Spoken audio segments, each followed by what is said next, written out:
WWE talent was pulled from last night's Raw, plus a top NXT star gets a main roster call-up, and a new match has been announced for WrestleMania Backlash. It's all in the wrestling news right now. Talent pulled from Raw last night. We were meant to have Rhea Ripley and Liv Morgan versus Sasha Banks and Naomi for the women's tag team titles. Didn't happen. Got taken off the show a few hours before, according to the notes from Fightful. And it was just Liv Morgan versus Naomi. And on commentary, they say that Rhea Ripley not there because she was, quote, in protocol. And that's all they say about it. That's a WWE thing to do. She's got COVID, right? That's what it is, isn't it? Surely she's got COVID. That's the only other protocol I could think, unless they've got a dress protocol. Right, she's Stop wearing trousers! No denim. What are you doing? No denim. Like a nightclub. Well, hopefully she's okay first and foremost. Yeah. It's almost definitely a COVID-related thing, so hopefully she's all right there.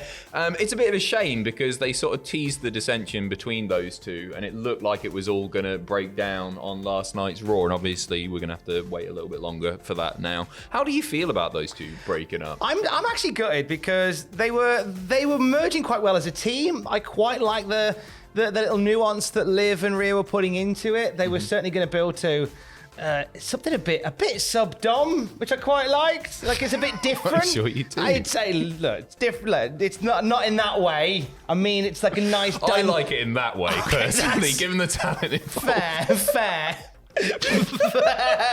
Fair point. Well made. Yeah. But it was just a unique dynamic for a team. So to see it end, and I see why it's ending. We hear why it's ending because Ripley has plans to join Edge's Mountain of Omnipotence, which I think is a great shout for Rhea Ripley. It is better, isn't it? Putting her in there with Edge and Damian Priest as well, but Edge, that's really fun. Like, unless they're going to be women's tag team champions, I don't really want to see them teaming because I just think they both deserve to be doing something a little bit more substantial. I get it because it was a fun dynamic. I'd just like to see them doing something more. My heart bleeds for Liv Morgan a little bit because I feel like Liv Morgan throws herself into so many different things that she's told to do, and she just goes both feet into it, and she's amazing. And they just keep dropping the story. I think genuinely, I'm gonna say something that I might end up regretting. I think they're playing the slow burn with her, and I actually think that they realise that people are organically really getting behind her, and that will only grow and grow and grow. And I actually think that she'll win the big one at some point, and it'll be even more meaningful because she has fallen at the last hurdle a few times, and I think they'll just keep doing that. I'm optimistic about her, and I don't say that often. I'm a miserable bastard. How are you? Are you optimistic about the arrival of Tommaso Ciampa? No, No, I'm not. Ciampa officially on the Monday Night Raw roster. PW Insider broke this a few hours before Raw last night, and we got introduced to him in a backstage interview. You didn't get a chance to say much because he got interrupted by Ezekiel. He's Elias's brother. That's the joke. I love it. Genuinely. Do you not? Do you not love it? Do you know what? It's fine. I think it's funny. I think it's funny. I think there's a lot of ways that they could go with it. I think it's a laugh. I think it's a nice bit of comic relief. We like a bit of a daft laugh, don't yeah, we? We do like a bit of a daft laugh. It's silly. And then Kevin Owens interrupted that, going, "Why does everybody think he's Ezekiel? He's definitely Elias." I like Tommaso Ciampa and Kevin Owens being in the same stratosphere. It's quite nice. Could lead to some nice the wrestlings. I thought the first time we'd see Tommaso Ciampa would be as aligned with Edge and his gang, rebranded as, I don't know, Sizzle Monty Jig or something, and then join that team. The Tomato Chump. The Tomato Chump. Like, and just be a part of that team immediately as opposed to bringing him in this way. Yeah, it's weird. It is weird because he was in the armbar as well, wasn't he, on SmackDown? He got to like the last 4 or 5, and I feel like they should have just kept him off for a little bit and then have him debut in spectacular fashion, not in a backstage segment with Ezekiel and Kevin Owens. As much as we like the Ezekiel as much as I stuff. like it, like he's a big scary bastard. Let him do something big, scary, bastardy, and impactful on his proper main roster debut this time around. But there you go. And we talk impactful, of course. Cody Rhodes' arrival in WWE has been that. He had his first match on Raw since the Stardust days. When the last match before that was a US title battle royal when he was Stardust. Is that right? That was the last time he was on Raw, and then he was beating The Miz last night. Seth Rollins on commentary post-match says, "Let's go again, you cheeky one." And they agree to a match that later on is confirmed for WrestleMania Backlash. Cody versus Seth 2. I'm into that. I'm into that. Like, it was such a great match, and I'd be happy with them doing it numerous times more, to be honest. And I'm also glad that it's not Miz.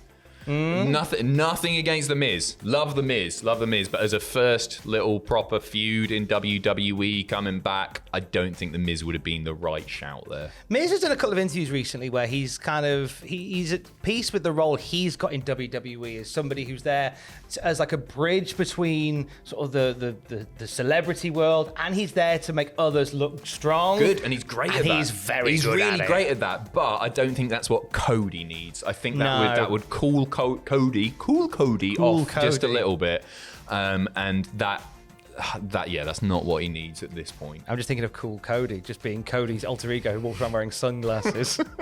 Cool Cody. Make that a thing, WWE, you cowards.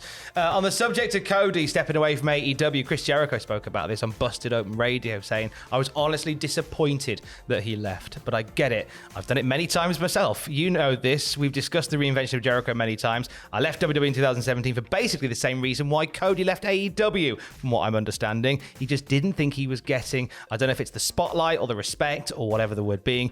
You kind of see the writing on the wall. Obviously now Cody is bigger than he's ever been just by changing companies. They did a great job putting him over at WrestleMania, bringing him in at the highest of levels, and now it's up to Cody to do the dirty work, shall we say, and continue that momentum and get the job done. And can he do it? Absolutely. He's a very great guy. He's a very smart guy, sorry, and he's a great performer. Some nice words from Jericho on Busted Open Radio. What do you see? Like, we've got Seth Rollins at Backlash, WrestleMania Backlash. You take away the hooks, but you bring us a WrestleMania. What do you see Cody doing beyond that? I think he's going to dethrone Roman. Yeah. Honestly. I genuinely think that's where it's going to end up, but I don't think that's going to be until a lot later. I think he's going to have a lot of feuds. You know what? I'd like to see him in. This is the most boring answer, right? But I'd like to see him do a proper traditional. Go after a mid-card title, hold that for a long time, get screwed out of it by some damn dirty heel, right?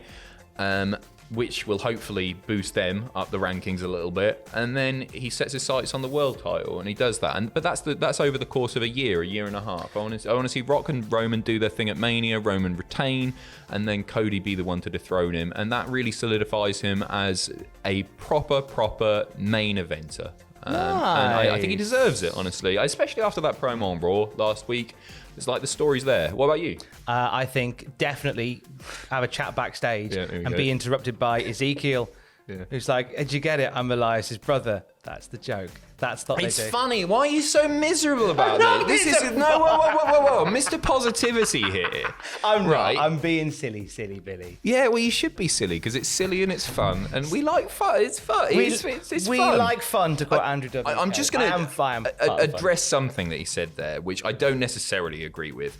And that's Cody being a very smart guy. No, it's not. It's no. Now it's Cody. Now it's up to Cody to do the dirty work and continue that momentum and get the job done.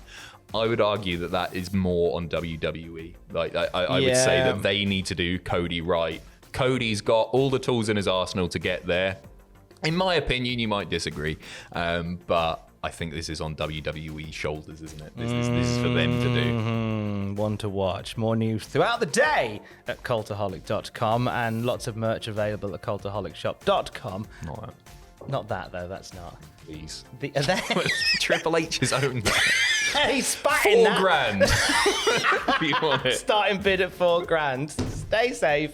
Love you. Bye.